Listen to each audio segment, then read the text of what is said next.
Hi, good to see everyone. Father Ian VanHeusen here with Rob Agnelli. We're continuing with our commentary on the Soul of the Apostolate. Shoot, what do you got? Yeah, so we're catching up. We're on chapter 3, the beginning of chapter 3. And in this, Father Chautard begins to talk about some of the dangers of a person going into the apostolic life without the interior life. Mm-hmm. And at the beginning, I used the story of when I was growing up, how my grandparents would come to our house at Christmas, and we'd love when they came, and they would never give the person the gift. They would give one of us the gift to give to somebody else, right? Mm-hmm. And everything we've talked about so far makes it seem like, okay, you go, you pray, and you receive these graces, and then you go distribute them. And that's sort of, it's like, you know, that's where it stops, right? Yeah. But what he wants us to understand is that actually it's not just that, it's that our apostolate ought to also sanctify us for participating in it, right? And that's this next section where he wants us to realize that just like when I was younger, there was a gift there for me too. Like someone else might have brought it to me, or in the end, my grandfather would hand it to me. But the gift was also for me, so that apostolate ought to also sanctify the apostle, rather than just thinking give, and then go back and get more. You know, again, using the example of the apostles, right, where when they distribute the bread, they go back to Jesus to get the bread, but eventually they eat the bread too, right? Yeah, I'm trying to think why this is, I mean, I appreciate that this is important. I'm trying to think of what's the danger if we don't understand this, that we, I think the one tendency I've seen with some people is maybe I'm wrong on this, like a martyr's complex, like, oh, I just do all of these things for all these people. And then also there's a part of it that when our work has a certain intrinsic reward, we're not as tied to the extrinsic rewards. By this I mean, so the intrinsic reward, like let's say I'm doing my apostolate as a priest, and I'm extending myself in some way for the sake of my apostolate. And the intrinsic reward would be the knowledge that I've done a good job, what I receive, what I learn, and what in a certain regard is hidden, which is not exterior. Your treasure in heaven, right? Your treasure in heaven, that kind of thing. The extrinsic reward would be the praise of the bishop, the praise of the laity, my reputation, things like that. And the challenge is of course those two are interconnected. We're not pure spirits. We're not angels that we don't need those extrinsic things. But there is a danger, is because I've seen it sometimes, and I've started to pick up on this as I get older. You can see when somebody's operating more out of the extrinsic versus the intrinsic, right? Because like people who are more in tune with the intrinsic rewards, they do things even if nobody sees them, and they're okay with that. Yeah, and they're okay with doing even menial tasks, right? That too. So that they, either way, they see it as doing the will of God, right? Yeah. I think the other danger, and this is the one that he sort of talks about, is, and I've experienced this in my own life, in the middle of apostolate, if I'm overwhelmed and not at peace, something is wrong, right? Yeah. Because if I'm doing the will of God and doing it in the manner that he's dictated, if I'm getting overwhelmed by it, then something is amiss, right? Either I'm not doing the will of God, right? Which is not, I mean, that certainly is part of it always, right? But also if I'm relying on myself. Yeah, I agree. And I think there's a way that I would agree with that and a way I would disagree with that. The way I would agree with it is there is something constantly about the apostolate, about life, is we can't force round pegs into square holes, like I've said many times. The way I would disagree with it sometimes is the classic don't make a decision in a desolation. What I've often experienced in my own priesthood and my own apostolate is the question is, when you feel overwhelmed, what do you do with that?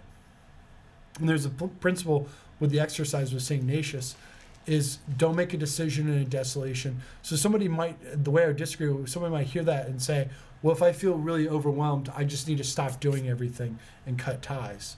And it's like, well, no, maybe you need to just step back for a little bit. And to make a decision, you need freedom.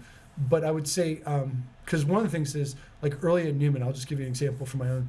It was just a really complex situation between the parish, Newman. I replaced 2 priests.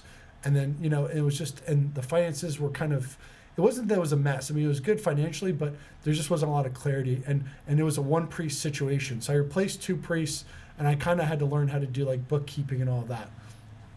So I felt very overwhelmed on a regular basis. But what I would do when I was overwhelmed I would take a nap, go for a walk, spend time in prayer, and turn to my interior life and just try to work through it, the fear over and over again. Because if you're starting something new, like an entrepreneur business, you're going to be scared out of your mind at times, right? For sure. And there's going to be lots of uncertainty.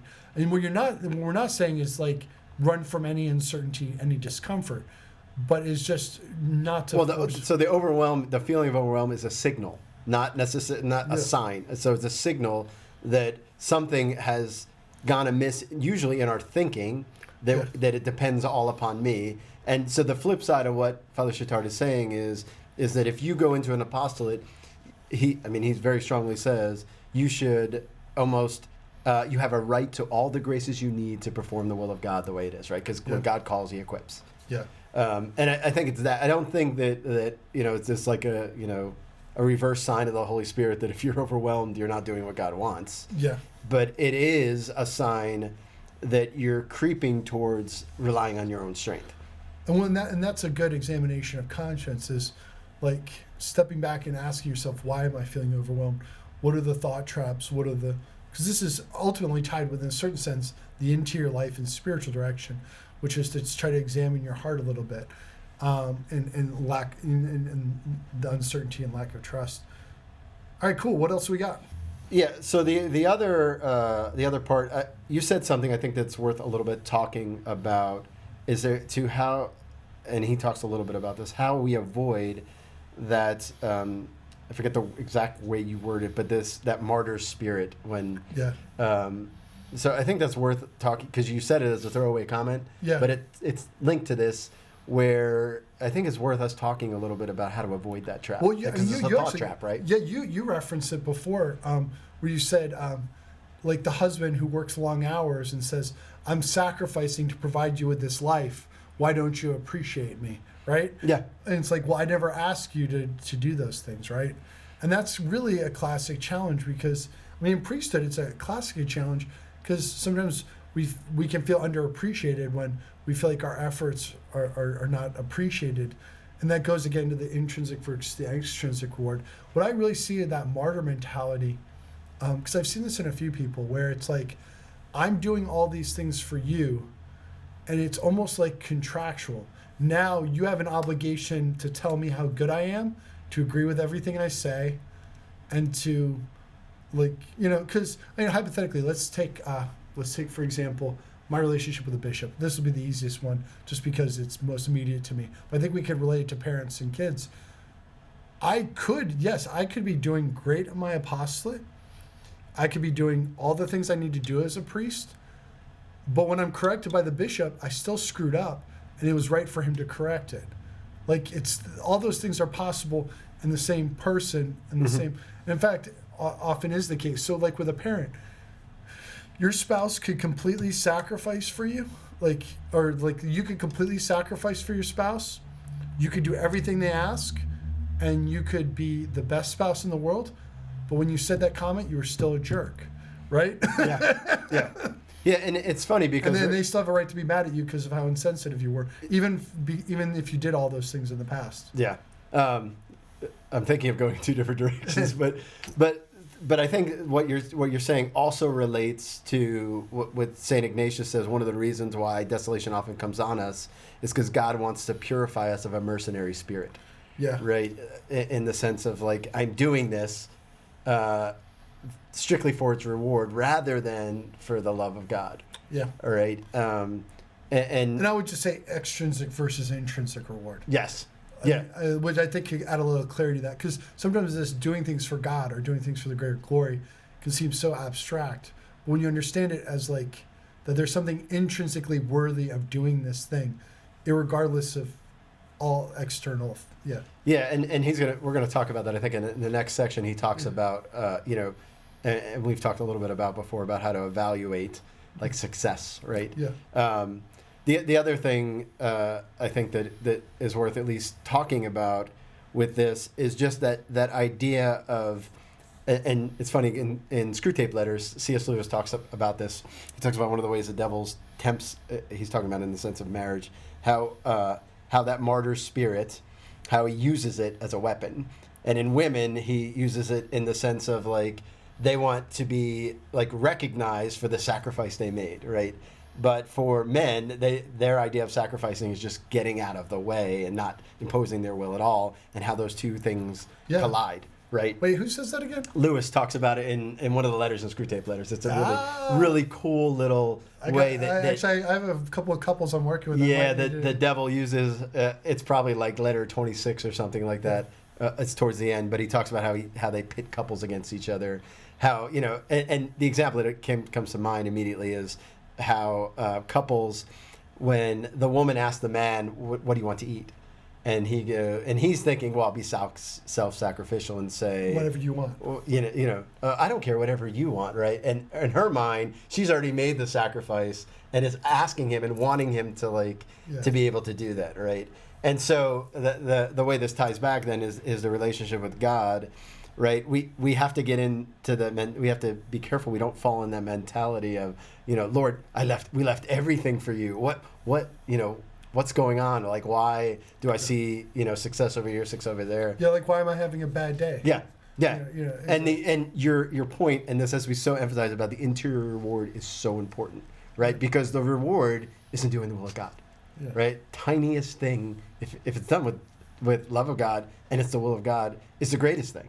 Mm-hmm. Right, and that's the part that we can never forget, right? Because you're going to be around people. We're gearing this towards younger people, right? You're going to be around people who are far more successful in the apostolate, right? Mm-hmm. There just seems to be far more fruit following them around, and if you only look at the exterior and not at the interior of like the personal like if you're not expecting to be. I can do the smallest thing if I know it's going to sanctify me. Well, right? and I think we can give some thought experiments, right? And I think we can start by grounding in Scripture. God doesn't see the exterior; he sees the exterior. Sorry, God doesn't care as much about the exterior; it's more about the heart of man, right? Yeah. So let's imagine a couple circumstances, right? So let's say you had two options. I love giving these options like spiritual direction, confession. You can be wildly successful in this world and have all the fame and the money. Your name will be known in this world, but you will be the lowest place in heaven. Or you can be completely anonymous and despised in this world and have the greatest glory in heaven. Mm-hmm. Well, which would you prefer, right? Yeah. And you start to think about some of those things. It's like, that's when you start to have that perspective of eternity, right? Yeah. Yeah, and Our Lady is the latter, right? Like, totally unknown, Yeah, we don't even know a majority of her life, right? Yeah. And then you start to realize even the great people that are considered great in the eyes of the world are barely remembered. As much as I love the saints and we honor the saints, most of society, the saints are just kind of strange individuals. And they're raised up a little bit in the church. Mm-hmm. Even then, even within the church, they're not always as raised up as you would think. It's kind of interesting, right? Yeah. So the idea then of the success in the world, that kind of will transition us to the next part when we talk about. Well, but here's the irony though. So I was a teacher, and going back to this whole idea that spiritual wisdom is not completely disconnected from secular. With teaching, we talk about with learners. Intrinsic reward is much more important than extrinsic reward. So what does this mean in teaching? Intrinsic means I do it for the love of learning because I want to know. I want to learn. Mm-hmm. Extrinsic is I do it for the grade or for my parents or for the attention or even to get a career. And so I had this experience when I was in seminary. There was a couple of classes, actually most of my classes, I realized I could try to get an A or I could try to learn the material. And the two were not necessarily the same thing. Like there was this one professor, this one class, didn't really particularly like the class. But the only way to get an A was to memorize a lot of dates and information that quite frankly was pointless. Mm-hmm. I was like, I get the concepts of the course. I can Google it. I know enough. And to this day, I could spit back to you the whole course right now. But he would spend hours and hours on just this information and data that was not important to memorize at all. So I was like, I'm not going to sacrifice for that A when really my people don't need that. My people need is for me to know the material, to be able to explain. I could still there's a course on I'm going to give it away now. Yeah, Christology. you're right. Stop right there. It's a course on. But I mean, I remember the whole course. I remember having that insight. Like, I'm not willing to sacrifice to get the A, because it's not that important to me. It's more important as I know the material. Yeah. So that long-term outlook ends up like that's where the intrinsic matters the most. Like if you're looking at only here and now, then intrinsic matters absolutely. But if you're looking long-term, even on a human level, right, the intrinsic matters. Like if you really, going back to what you were talking about with like the wisdom, natural wisdom, supernatural wisdom, what those people all have in common is they took the time to form character, right? The intrinsic reward became more important than the immediate gratification, right? Do you ever, as a husband in marital life, I bet you, because I've experienced this as a leader of an organization with Newman, is a lot of times there's a lot of details that have to go well. And a lot of people have to step up and take care of details. But obviously with the majority of details, you're not going to notice who did it. You're only going to notice it when it doesn't get done. And I think in going to that martyr spirit, sometimes we want attention for all those details. But if you just did them, I mean, I would be curious how often spouses in healthy marriages versus unhealthy marriages are willing to do menial tasks or a variety of things that will go unnoticed, but are for good of the family. Yeah, I mean, marriage 101 really, like, what that really sits in is, like, the keeping score mentality, right? It spills over more, right? Like you can either, like, strive to outdo your spouse in charity, which means, like, service, right? Or you can try to split things 50-50, and then it really matters, like, you do your part, you don't, right? Exactly. No, and we'll have a caveat when we're talking about marriages. There's a certain percentage of marriages where you married a terrible person, or like, and you're in a toxic situation. We're gonna set that aside. Yeah. Most of the people I deal with are not in that situation. Yeah, for sure. But there's a small percent, because I know there'll be people who'll be listening or watching that might be in one of those situations. Mm-hmm. And I would say, the challenge when you give wisdom and you give teaching, is it's the exceptions are so difficult that it's hard to account for them. Yeah, exactly. And if you only focus on the exceptions, you go down rabbit holes, right? So, which now I totally forgot what we were talking about. Sorry. Well, we're talking about doing random acts. Oh yeah, like but I mean, you should take pleasure in that, right? Like you should take pleasure in the fact that, like, in some small way, you've made your spouse's life easier, and in some hidden ways even more beautiful, right? So, like, in majority of marriages, majority of situations, doing many hidden things for your spouse without the expected reward is a good and healthy thing to do. For sure. Yeah. Sure. And it then goes back to, like, God sees all, right? Exactly. And so the hidden things, if we can act out of faith, we realize that those actually have bigger things attached to them, right? Yeah. Like, because you haven't received your reward here. Right? I love that image, and I think he uses it later on in the book about how you have to decide whether you want your reward now or later. Yeah. Right. Yeah. And the hidden things, like, you will be, like, God is just. You will get everything you deserve, but you can have it now in this life, or you can have it later. And that's not even just like it's just the way it works, right? Like, if you do something without praise, well, the angels will praise you for it later. Exactly. Right. Nothing will be missed. Yeah. Well, have you familiar with the 3 kinds of humility? Have we talked about this, St. Ignatius? Yeah. Good, well, I mean, if I'm familiar, you might as well tell them though, right? Briefly. Well, I just wasn't sure if we covered one of the past videos. I don't think we did. So the first one is your baseline, sufficient for salvation. Obey the 10 Commandments, the precepts of the church, but you still want good things in this world. That's kind of the implication. Mm-hmm. You get your fill of the things of this world, but you obey God. Right? The second is indifference or freedom. So you prefer neither riches nor poverty. You have freedom in regard to everything. Mm-hmm. Now, normally when I'm talking with somebody, I'm like, you're thinking that's hard, right? You're like, oh man, I prefer riches to poverty. The third is the highest, is to share in the sufferings of Christ. What I always tell people is, if you knew the joys of the third in this life and in the life to come, everybody would choose it.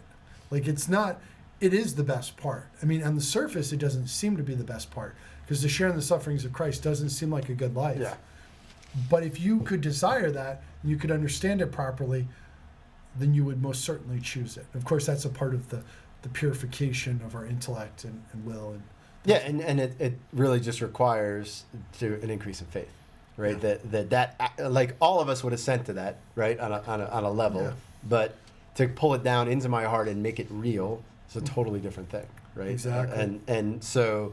And that's why it's a and we have a repugnance to it. And it's a progression, and that's why, like in the spiritual exercises, right? That Saint Ignatius doesn't introduce that notion until the third week, right? When you're meditating on the Passion, because you've got to move through principle and foundation and have that true indifferentism towards things, where you look at something and go, "Will this thing help me or not?"